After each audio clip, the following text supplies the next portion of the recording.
Today we continue with Exodus chapter 17 through 20. I will read key passages and I encourage you to read the full chapters on your own. The full reading references are provided for you below. The journey continues, but so does the testing. Exodus 17 and 1, the people camp, but there is no water. Again, 17 and 2, they quarrel with Moses.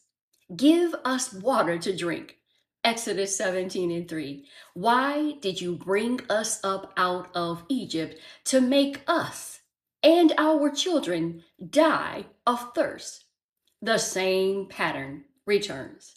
Pressure reveals what is still inside.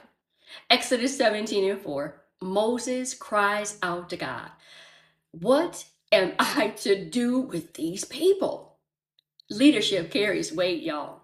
Exodus 17, 5 to 6. God gives instruction. Strike the rock. Water comes out. Provision flows from an unexpected place. But notice something deeper.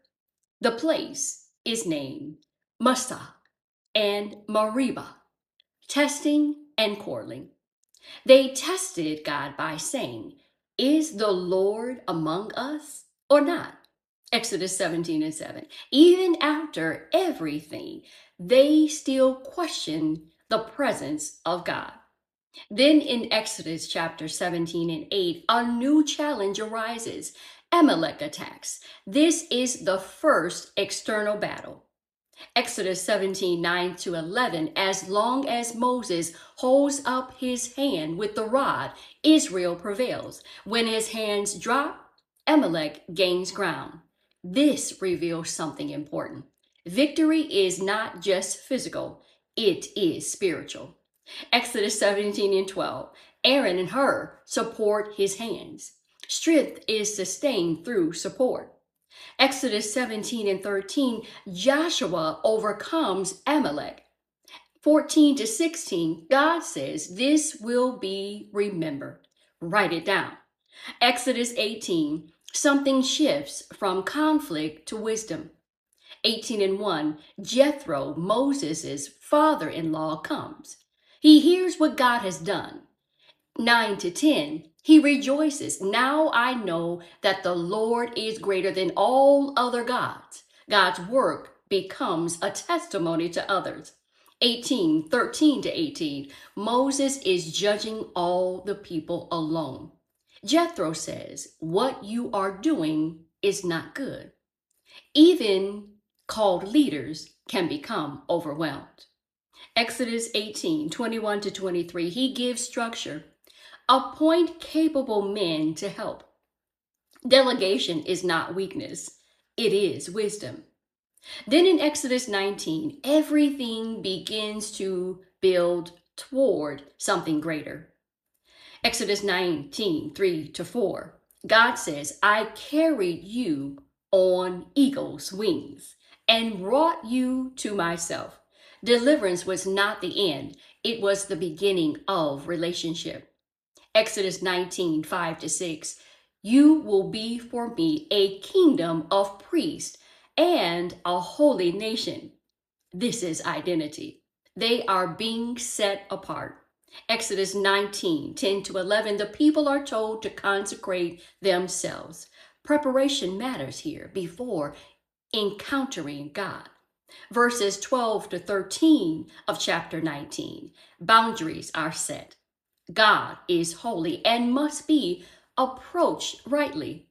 Exodus 19, 16 to 19. There is thunder, lightning, smoke, and a loud trumpet. The mountain trembles. This is not casual. This is the presence of God. Exodus 19 and 20. The Lord descends. Then in Exodus 20, God speaks. 20, 1 to 2, "I am the Lord your God," he says, "who brought you out of Egypt." Before instruction, he reminds them of relationships. Then come the commandments. Exodus 20 and 3, "You shall have no other gods before me." Exodus 24 to 6, "No idols." 20 and 7. Do not misuse his name. Exodus 28 to 11. Remember the Sabbath. Exodus 20 and 12. Honor your father and mother. Exodus 20, 13 to 17. Do not murder, commit adultery, steal, lie, or covet. This is not just a list. This is a foundation for how to live with God and others. 20, 18 to 19. The people are afraid. Do not have God speak to us or we will die. They pulled back. Exodus 20 and 20, Moses says, do not be afraid. God has come to test you. There is a difference between fear that pushes away and reverence that draws near. What do these chapters show and tell us? Testing reveals what is in the heart. Exodus 17 and 3. God provides even when people doubt. Exodus 17 and 6. Victory involves dependence on God. Exodus 17 and 11. Wisdom includes shared responsibility. Exodus 18 and 21. God's goal is relationship, not just rescue.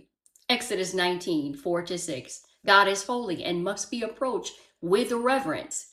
Exodus 19 and 12. God commands, establish order and identity. Exodus 20, 3 to 7. Fear must turn into reverence, not distance.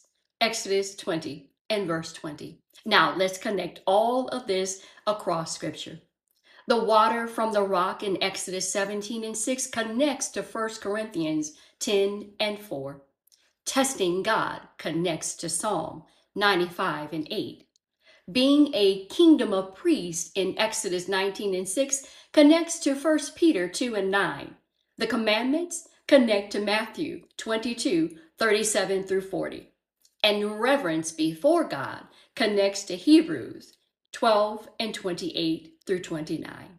Now, I encourage you to read chapters 17 through 20 in full. Y'all, watch how testing, provision, structure, and revelation all work together. Notice how God is not only leading them, but forming them. And pay attention to this shift. They are no longer just people being delivered.